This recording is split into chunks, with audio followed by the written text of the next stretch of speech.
몇 개월 전에 개봉한 영화, 외화가 하나 있습니다. 이름은 원더라고 하는 그런 영화예요. 원더.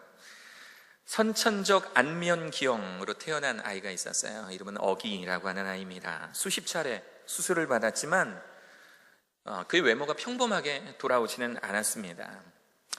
그래서 많이 일그러진 얼굴, 또 수술 자국이 남아있는 그런 얼굴로 살아가고 있는 이 아이에게 누나, 비아라고 하는 누나가 선물을 줬는데, 그건 뭐냐면 미항공우주국, 우리가 나사로 알고 있죠. 미항공우주국 로고가 크게 그려진 우주 헬멧을 선물로 줬어요. 그래서 이 아이는 항상 어디를 다닐 때 친구들과 놀이터에서 놀 때든 집에서 놀 때든 언제나 그 헬멧을 쓰고 있었어요.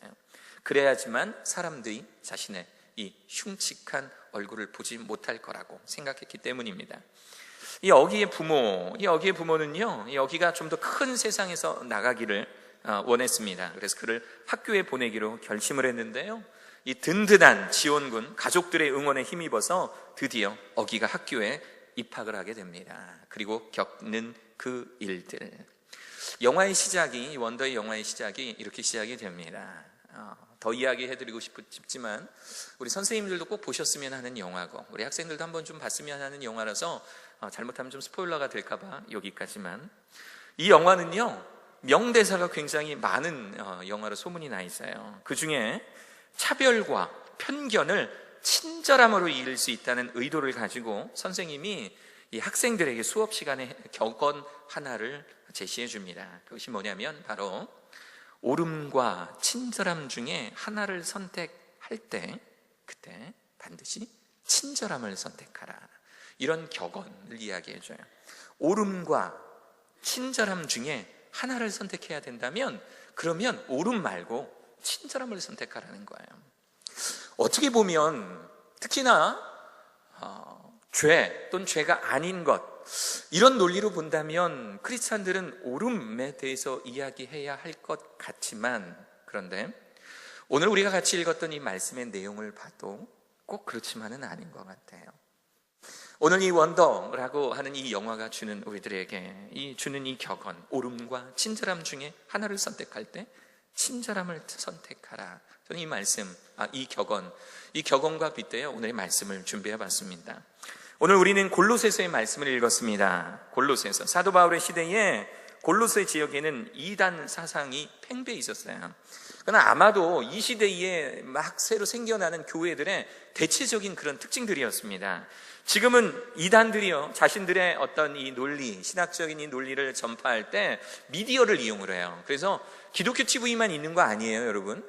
텔레비전을 이렇게 보면 가끔씩 이상한 종교에서 자신들의 어떤 케이블 TV를 채널을 만들어 놓고 거기서 그들의 어떤 사상이나 종교나 이런 것들을 전하고 있습니다. 요즘의 이단들은 많은 미디어를 통해서 사람들을 현혹한다면, 예전에 이 사도 바울 시대에는 오히려 정반대였습니다. 사도 바울 시대 때는 이런 어떤 정보, 좋은 이야기들, 하나님의 말씀, 이것들이 글로 쓰여지고 또 사람에 의해서 전파되는 데에 한계가 있었기 때문에 말 잘하는 사람의 말에 따라가게 되어 있어요. 그래서 사도 바울처럼 사람들을 휘어잡으며 명설교가가 가서 그 교회를 세울 때 많은 사람들이 사도 바울 주변에 모여들고 또 교회가 만들어졌지만, 그런데 사도 바울은 한 사람이잖아요. 물론 그 사도 바울이 다른 이제 동역자들을 그 교회에 보내기도 하지만, 그렇지만 사람인 이상 한계가 있잖아요. 그러니까 많은 교회들이 말 잘하는 이단 사상가들에 의해서 많이 현혹이 됐어요. 골로새 교회도 마찬가지였습니다. 골로새 교회도 정말 사도 바울이 피땀 흘려서 세운 교회, 사도 바울이 심혈을 기울여서 세운 교회였는데, 그 교회 안에 이단 사상들이 들어가고 심지어는 크리스찬들까지도 하나님의 말씀과 이단들의 하나님의 말씀과 이단들의 사상을 혼돈하는 그런 일들이 벌어지게 되는 겁니다. 그래서 사도 바울은 이 어려움 중에서도 골로새 교인들에게 편지를 써주는 거예요. 골로새 교인들에게 편지를 써서, 우리가 크리스찬이라면 우리가 이단들 말고, 우리가 저렇게 사람들을 현혹해 하는 저런 이단 사상 말고 하나님의 사람들이라면 그러면 우리는 세상과 이렇게 달라야 된다. 세상 사람들은 이렇게 이야기하고 이단 사상들은 우리들에게 이렇게 이야기하지만, 하나님을 온전하게 믿는 우리들은 이렇게 삶을 살아야 한다라는 크리스찬의 삶에 대한 문제들을 골로새서에 많이 담아 놓았습니다. 근데 저는 골로새서를 며칠 전부터 이렇게 묵상을 하다가 골로새서를 읽으면 읽을수록 저희 학교에 대한 적용이 너무 많이 되는 거예요. 말씀을 읽어내려가면 읽어내갈수록 우리 학교 조직 안에 있는 사람들의 모습이 떠오르고 또 우리 학생들의 얼굴들이 떠오르고 또 어떤 내용을 읽어보면 우리들 사이에 있었던 어떤 사건들이 떠오르고 또 그 사건을 맞이했던 우리들의 태도나 행동이나 모습들이 떠오르고, 그래서 저는 이 골로새서가 지금 2018년을 살아가고 있는 우리 글로벌 선진학교 문경 캠퍼스에 주는 말씀이 아닌가라는 생각이 많이 듭니다. 말씀드렸듯이 골로새서는 이 시대를 살아가는 크리스찬들이 어떠한 삶의 태도로 살아가야 되나, 많은 이단 사상들과 많은 종교들이 판치고 오히려 그것들을 인정하고 용납해 주는 것이 성숙한 사람인 것처럼 그렇게 세상의 문화가 바뀌어지고 있는 이 상황 가운데 우리 크리스찬들, 우리 크리스천 학교에서 학생들을 가르치고 있는 우리 크리스찬 선생님들, 이 학교에서 일하고 있는 우리 크리스찬 교직원들, 이 학교에서 같이 함께 공부하고 있는 우리 사랑하는 학생들이 어떠한 크리스찬의 모습을 가지고 살아가야 하는가, 이 골로새서는 우리들에게 주는 시사점이 굉장히 많다는 거예요. 그러면 어떻게 살아가야 되냐? 12절부터 한번 볼게요. 제가 말씀을 다시 읽어보겠습니다. 그러므로 너희는 하나님이 택하사 거룩하고 사랑받는 자처럼 긍휼과 자비와 겸손과 온유와 오래 참음을 옷 입고, 하나님께 택함받은 존재들이니까 12절을 그렇게 시작하는 거예요. 하나님이 택하사, 우리는 하나님이 택해 주신 그런 존재들이니까, 거룩하고 사랑받는 자들이니까 달라야 된다라는 거예요. 우리들의 모습이 하나님께서 택하시고 거룩하다 하시고 우리들에게 사랑을 듬뿍 주셨는데, 우리들의 모습이 세상이 생각하는 그 판단의 기준과 세상이 생각하는 그 판단의 그 가치관대로 살아가는 것은 옳지 않다. 하나님이 택하신 자처럼, 하나님의 사랑받는 자처럼 행동해야 되는데 그것이 과연 무엇이냐? 12절 후반부에 이렇게 말하죠. 긍휼과 자비와 겸손과 온유와 오래 참음을 옷 입고. 잘 따라오고 계십니까? 말씀의 내용, 이 말씀의 단어 하나가 여러분들에게 다가오고 계십니까? 13절, 누가 누구에게 불만이 있거든, 누가 누구에게 불만을 가지고 있거든 서로 용납하여 피차 용서하되. 용서하래요. 불만을 갖고 있어도 그 사람이 너무 믿고 그 사람이 너무 치사하고 그 사람이 너무 싫어도 그 사람을 용서하래요. 어떻게 용서하라냐면 그 뒷부분, 주께서 너희를 용서하는 것 같이 너희도 그리하고. 주께서 너희를 용서하신 것 같이 그리하고. 우리의 죄 때문에 우리는 죽어서 지옥 갈 수밖에 없는 이 비참한 삶, 비참한 삶에 있었던 우리를 예수 그리스도께서 아무 조건 없이 용서하셔서 십자가에 못 박혀 돌아가신 그 사랑의 모습처럼 용서하고, 불만을 가지고 있고 그 사람을 공격하고도 싶고 그 사람에 대해서 험담하고도 싶지만 우리의 죄를 위하여 아무런 조건 없이 십자가에 못 박혀 돌아가신 그 예수님의 모습처럼 그 사람을 용서하고. 14절, 이 모든 것 위에 사랑을 더하라. 이는 온전하게 매는 띠니라. 할렐루야, 할렐루야. 바지를 입는 사람들은 알 거예요. 바지를 입고 허리띠를 안 매면 얼마나 허전합니까? 그렇지 않나요? 저처럼 좀 이렇게 등치가 좀 있는 사람들은 바지를 딱 입었는데 허리띠를 안 매잖아요. 바지가 흘러내리는 듯한 그런 느낌이 들어요. 한 번도 허리띠 없이 이 바지를 입어본 적이 없는 것 같아요. 의복의 완성은 허리띠입니다. 조선시대 관복을 한번 보십시오. 파란색 또는 빨간색 옷을 입고 난 다음에 항상 마지막은 허리띠입니다. 사랑이 바로 이 허리띠라는 거예요. 사랑. 우리 학생들, 특히 우리 사랑하는 신입생들, 또 우리 사역자님들, 특히 우리 사랑하는 신임 사역자님들, 어떻게 여러분들 평안하십니까? 평안하세요?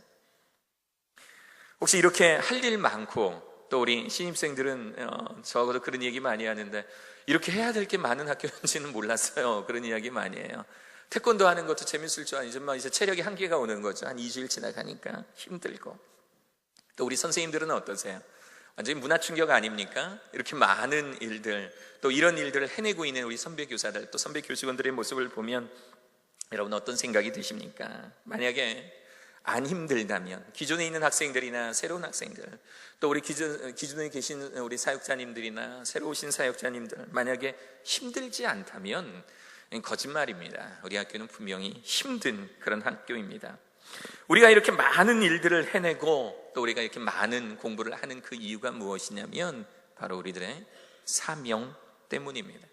글로벌 선진학교는 사명으로 똘똘 뭉쳐있는 학교 같아요. 그래서 만약에 이 사명이 흔들리고 이 사명이 희미해져 가시는 분들이 계시다면 그때 굉장히 힘들어하는 경우를 많이 보아왔습니다. 한 번도 누가 걸어가 보지 않은 길, 한 번도 누가 해보지 않은 일들을 해내기 때문에 사실 우리는 힘든 겁니다. 그래서 한 번 걸어보고 또 한 번 겪어보면 먼 훗날이 돼서 지금의 우리들의 모습을 바라보면 정말 아무것도 아닌데 우리가 왜 그 일에 힘들어했을까? 그럴 때가 많이 있더라고요. 저도 우리 학교에서 사역했던 그때 그 뒷모습을 한번 바라보면 그런 생각들이 많이 듭니다. 이런 상황 속에서 다시 말하면 정말 할 일 많고 정말 때로는 주저앉고 싶고 정말 때로는 포기하고 싶은 이런 환경 속에서 그럼 우리는 어떻게 살아가야 될까요? 우리는 어떤 모습으로 살아가야 될까요? 불만을 가지고 공격할까요?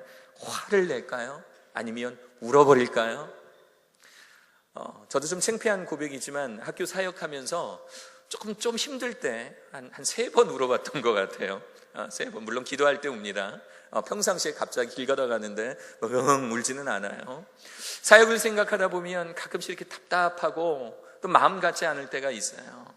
그때 기도할 때 그럴 때 한번 하나님 앞에서 그냥 넋놓고 울면서 기도했던 것 같아요. 오늘의 성경 말씀은요, 우리들에게 시사하는 바가 크다라고 말씀하고 있습니다. 우리들의 사역 환경, 우리들의 공부하는 이 환경 속에서 과연 하나님은 우리들 지금 글로벌 선진학교 문경 캠퍼스에게 뭐라고 말씀하시는가? 오늘의 말씀 자세히 들여다보면은요, 하나님께서 우리들에게 해주시는 관계에 대한 문제의 해결을 이야기해 줍니다. 관계에 대한 문제의 해결. 함께 일하고요, 함께 공부하는 동료들, 친구들을 대하는 우리의 자세라고 보면 보다 정확할 것 같습니다. 사람의 신비로움은요, 한 일주일이면 끝납니다. 길어야 한 달 정도인 것 같아요. 지금 우리 8학년 학생들이 작년에 우리 학교에 처음 들어왔을 때 7학년이었죠. 작년에 처음 들어왔을 때 그냥 파릇파릇했죠. 톡톡 튀고 지금 7학년들보다 더 튀는 것 같아요. 이 친구들이요, 복도에서 또는 학교에서 저를 만날 때마다 뭐라고 하냐면 목사님 잘생겼어, 이런 이야기 되게 많이 했었어요. 목사님 물론 이제 교직원들은 이렇게 이해 안 하셔도 됩니다. 항상 저는 그런 자존감으로 살아가기 때문에 잘생겼어야 이렇게 하고 막 이렇게 손 흔들고 그래요. 근데 한 달 지나니까 없어지더라고요. 한 달 지나니까. 사람의 신비로움은 한 달입니다. 한 달. 짧으면 한 일주일 정도. 친구들은 아마 일주일, 계속 붙어 있으면 한 일주일이에요. 지금 7학년들도 가끔 저한테 갑자기 이렇게 사랑 고백하는 친구들이 있어요. 저는 압니다. 교만하지 않습니다. 왜냐하면 한 달 지나면 다 없어질 사랑이기 때문에 괜찮습니다. 우리 선생님들도 그렇죠. 교실에서 아이들이 만나면 선생님 좋아요, 선생님 좋아, 사랑해요, 이런 이야기 많이 하죠. 사람에 대한 신비로움, 또 우리 신입생들을 바라보면서 제가 우리 아이들을 바라볼 때마다 눈에서 하트 뿅뿅이 나오는 이것도요, 한 달, 일주일 정도면 사그라집니다. 사라지죠. 시간이 지나면 서로의 단점이 보이고 또 네 편 내 편이 갈라집니다.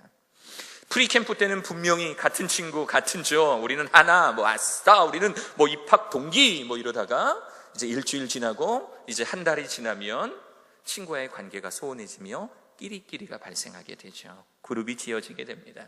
그러다 보면 인간관계에 실수하게 되고 또 실수하게 되고 감정이 이성보다 앞서서 말할 때도 발생을 합니다.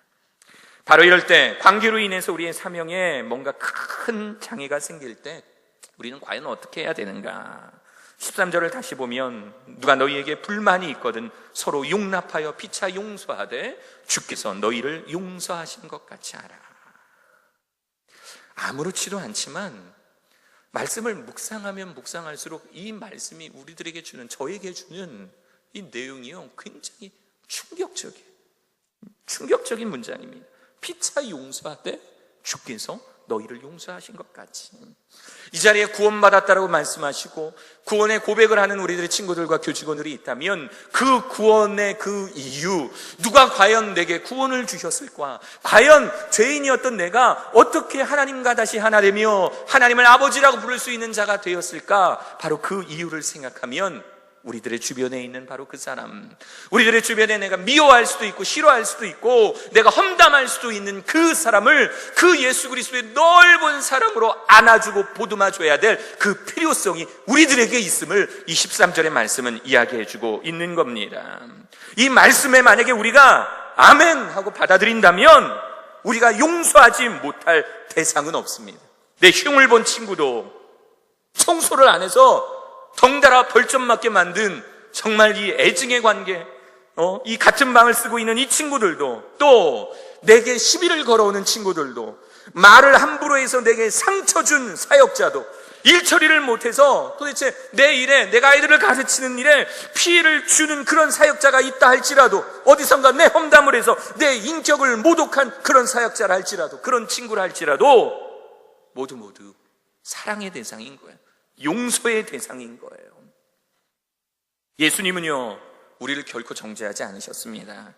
예수님은 우리를 대하실 때 너는 죄인이야, 너는 몇 날 며칠 몇 시에 어떤 짓을 했기 때문에 너는 죄인이야, 너는 몇 날 며칠 몇 시에 내 험담을 했기 때문에 너는 죄인이야, 너는 나한테 이메일을 보낼 때 몇 날 며칠 몇 시에 보낸 이메일 속에 나를 기분 나쁘게 했기 때문에 너는 죄인이야, 이렇게 말씀하시지 않으셨어요.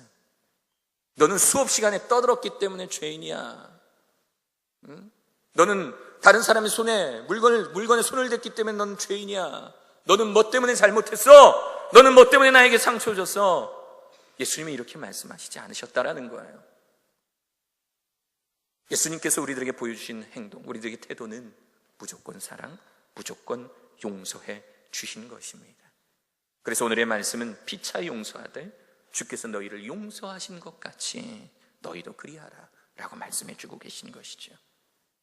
옳은 거야, 이렇게 해야 돼가 아니라 친절함으로 상대의 잘못을 일깨워주는 것, 이것이 그리스도의 방법임을 깨닫는 사랑하는 저와 여러분들 되시길 간절히 바랍니다. 옳음보다 친절함으로, 그것이 옳은 거야, 너는 잘못된 거야 라기보다는 친절함으로 서로를 용서하고 다독여주는 그 자세가 우리에게 필요함을 기억하는 여러분 되시길 바랍니다. 제가 가장 기억나는 선교가 있어요. 단기 선교가 있습니다. 학교에서 교목으로 있다 보면 1년에 한두 번은 아이들을 데리고 선교를 가는데요, 그 중에 필리핀을 한번 갔었어요. 필리핀을 가는데 필리핀을 지원한 멤버들을 보니까 일단 좀 한숨이 나왔어요. 왜냐하면 지원한 학생들의 면모를 보니까 정말 학교에서 한 말썽 하는 아이들이 절반 이상인 거예요.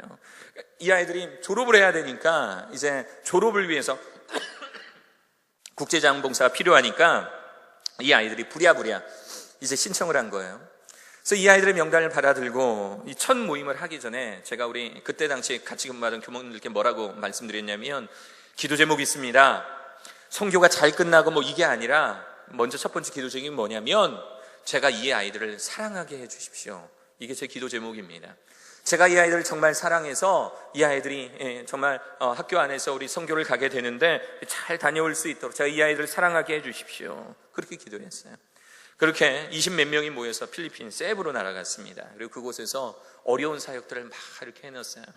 필리핀이라는 나라가 그때 당시에 한국인들이 많이 죽었었어요. 뭐 이렇게 서로 잘못하고 또 잘못하고 뭐 이래서 하여튼 이렇게 서로 좀 이렇게 한국인들이 많이 살해당하는 그런 때였습니다. 그래서 부모님들도 많이 걱정했고 30명이 지원했다가 10명 정도가 다시 취소하는 그런 상황 가운데 필리핀을 간 거예요. 그래서 학생들을 모아놓고 제가 뭐라고 말했냐면, 겁을 좀 줬습니다. 뭐라고 했냐면, 얘들아, 나는 너네들이 살아서 한국 돌아가는 게 내 목표다. 이렇게 애들한테 이야기를 했어요. 그래서 절대로 개인 행동하지 말고, 절대로 난 내 허락 없이 그때 이제 너무 위험하니까 안심시켜 드리려고 조금은 허름하지만 그 교회 인근에 호텔을 저희들이 임대를 했어요. 선교를 호텔로 가는 건 말이 안 되지만 하여튼 그때는 그럴 수밖에 없었어요. 그래서 여기 밖으로 나가면 안 된다. 필리핀을 가면 무장 경찰이 항상 있거든요. 그래서 봐봐, 저분 총 들었지? 여기가 무서운 곳이기 때문에 그런 거야. 절대 나가면 안 된다. 저도 그랬어요. 저도 나가지 않고 항상 아이들과 함께 있었고, 어느 날 수요일이 돼서 저희를 초청한 교회에 예배를 드리고 나오는데 이제 차를 2대를 이제 탑니다. 2대를, 승합차를 2대를 타고 가다가 교회에서 나와서 이제 교회 골목에서 나와서 큰 길로 가는데 여학생 몇 명이 목사님, 그 교회에 뭘 좀 두고 왔어요. 좀 다녀와도 될까요? 그래서 제가 허락을 했어요. 그래, 너 저기, 얼른 갔다 와라. 교회가 보이니까. 교회가 한 50m, 한 70m 정도 보이니까 얼른 갔다 와라. 그리고 아이들을 보내고 저희 차는 이제 거기 서 있을 수가 없어서 한 10m 정도 우회전해서 길가에 이렇게 주차하고 있었어요. 10분이 지나도 안 와요. 20분이 지나도 안 와요. 마음속에요, 인솔자인 저는요, 마음이 막 무너지기 큰일 났다. 이거 어떡하냐. 큰일 났다. 30분이 됐을 때, 그때 제가 이제 거기 있는 우리 스태프들에게, 우리 필리핀 스태프들한테도 뭐라 그랬냐면, 움직이지 마. 다 여기 있어. 다 여기 있어. 내가 갔다 올게. 그리고 문을 열고 이제 코너를 돌아서 교회로 막 뛰어가기 시작했습니다. 제발 그 뛰어가는 길에 기도가 나와요. 하나님이 이 몇십 미터 되는 이 길가운데서 아무 일도 벌어지지 않기를 하나님 바랍니다. 막 뛰어갔어요. 막 뛰어가니까 교회 앞에서요, 얼굴이 새하얘진 여학생들, 우리 학생들 3명이었는데 3명이 교회 앞에서 얼굴이 하얘진 채로 저를 이렇게 쳐다보고 있는 거예요. 그래서 제가 그랬습니다. 가서 그 아이들이 딱 보이자마자 어떤 생각이 들었냐면, 가서 야, 이 자식들아! 하고 막 화를 낼까? 아니면 그래, 가자. 됐어. 봤으니까 됐다. 가자. 이렇게 할까 마음속에 고민이 드는 거예요. 그래서 막 고민하는 찰나에 그 아이들한테 가서 얼굴을 보니까, 새하얗게 질린 그 아이들 모습을 보니까 제가 야단치는 것보다 얘네들은 이미 벌써 반성하고 있더라고요. 그래서 아무 이유도 묻지 않았습니다. 여기 있었구나. 가자. 차 저기 있으니까 얼른 가자. 아무 말 없이 애들 데리고 그냥 같이 또 뛰어서 승합차에 tas어요. 아이들이, 여학생들이 조용합니다. 계속 제 눈치를 봐요. 그리고 호텔로 들어왔어요. 그리고 저녁 모임 시간에 그 아이들을 불러서 물어봤습니다. 뭔 일 있었냐? 무슨 일 있었니? 그랬더니 하는 얘기가 뭐냐면, 가서 잃어버렸던 물건을 찾고 나오는데 거기 있는 어떤 집사님이, 야, 너네 차 떠났어 라고 이야기를 하셨어요. 당연히 떠났죠. 떠났잖아요. 우리가 떠나서 골목에 주차해서 이렇게 꺾었잖아요. 그러니까 이 집사님은, 그 교회에 있던 집사님은 우리가 걔네들을 두고 떠났다라고 설명을 하니까, 얘네들은 전화도 없고 아무도 없고 교회는 갑자기 또 문을 닫고 사람들이 다 없어지니까 그냥 갑자기 붕 떠버린 거예요. 미스커뮤니케이션, 분명한 미스커뮤니케이션이죠. 그래서 성도님들은 그냥 그대로 가버리고, 그러니까 저희들이 돌아와서 아이들을 태울 거라고 당연히 그렇게 생각하고, 이 여학생들은 그냥 차가 자기들을 못 기다리고 떠났다고 생각하니까 이 아이들은 어찌할 뻔을 모르고 그 자리에 서 있었던 거예요. 그래서 아유, 그랬구나 그러면서 그냥 그렇게 하고 말았어요. 나중에 선교가 끝나고 그 필리핀 현지에서 피드백 모임을 하는데, 이 여학생들이 그런 고백을 하는 거예요. 뭐라고 고백하냐면, 사실은 그때 목사님한테 크게 혼날 거라고 생각해요. 사실은 저도 혼내고 싶었는데 타이밍을 놓친 것뿐이었거든요. 크게 혼날 줄 알았대요. 그런데 그 자리에서 아무 말 없이 자신들을 향해서 가자 라고 말하고 차로 그렇게 같이 앞서 뛰어가는 목사님 뒷모습을 보면서 정말 많이 반성하고, 정말 많이 내가 잘해야 되겠고, 제가 학교 돌아가서도 목사님께 뭐 잘해, 뭐 하여튼 이런 이야기들을 이렇게 해내는 거예요. 너무 이쁘더라고요. 너무. 제가 안아주지는 못하고 같이 갔던 여선생님이 있어서 여선생님 보고 같이 안아주라고 하고 그렇게 함께 기도했던 기억들이 있습니다. 저는 이 경험을 통해서 얻은 것, 깨달은 것이 무엇이냐면요, 제 입에서 옳음을 이야기할 수가 있을 거예요. 제 입에서 누군가가 잘못된 것, 누군가의 잘못을 아주 꼬치꼬치, 그런 거 잘하거든요. 아주 그냥 눈도 좋아서 아주 잘 보거든요. 그럴 수 있을 거예요. 그런데 오늘의 말씀이 우리들에게 해주시는 말씀은 뭐냐면, 옳음보다는 친절함을 이야기하더라는 겁니다. 크리스찬이라면 내 친구의 모습 속에 보이는 잘못을 탓하는 것이 아니라, 내 주변의 사역자들의 모습을 보며 잘못을 탓하는 것이 아니라, 크리스찬이라면 사랑하고 보듬어주고 안아주는 것. 그래서 16절의 말씀, 그리스도의 말씀이 너희 속에 풍성히 거하여 모든 지혜로 피차 가르치고 권면하고, 또 시와 찬송과 신령한 노래를 부르며 감사하는 마음으로 하나님을 찬양하고. 이 대목에서 우리 글로벌 선지자는 이건 딱 GVCS다라는 생각이 들어요. 우리가 만나서 버성기고 그냥 부딪히고 오해가 생기고 풀고 하는 이 과정들이 있지만, 하나님께서 묶어주신 하나의 지체이기 때문에 마치 왼손이 아프면 오른손이 가서 주물러 주는 것처럼, 마치 한 지체가 아프면 그 지체를 향해서 모두 함께 기도해 주는 것처럼 지혜로 피차 가르치고 권명하고, 그리고 우리들의 본질, 하나님을 향해서 찬양하고 예배해야 되는 이 교회의 본질에 충성하며 감사하는 마음으로 하나님께 찬양하는 우리 글로벌 선진학교의 이 모습, 저는 이 모습을 이 말씀을 통해 묵상하였습니다. 사랑하는 여러분, 친구의 누군가의 잘못으로 힘들어하고 있습니까? 옳음보다는 우리들에게 친절함이 필요합니다. 용서하면 편안해집니다. 누군가의 잘못으로 사역에 힘들어함이 있습니까? 사랑하는 사역자님들, 옳음보단 친절함이 필요합니다. 친절함으로 사역자를 대하고 친절함으로 우리 학생들을 대할 때 변화됩니다. 학교가 크리스찬다워집니다. 옳음보다 친절함으로 주변에 사랑하는 지체를 대하실 수 있는 저와 사랑하는 여러분 되시기를 간절히 축원합니다.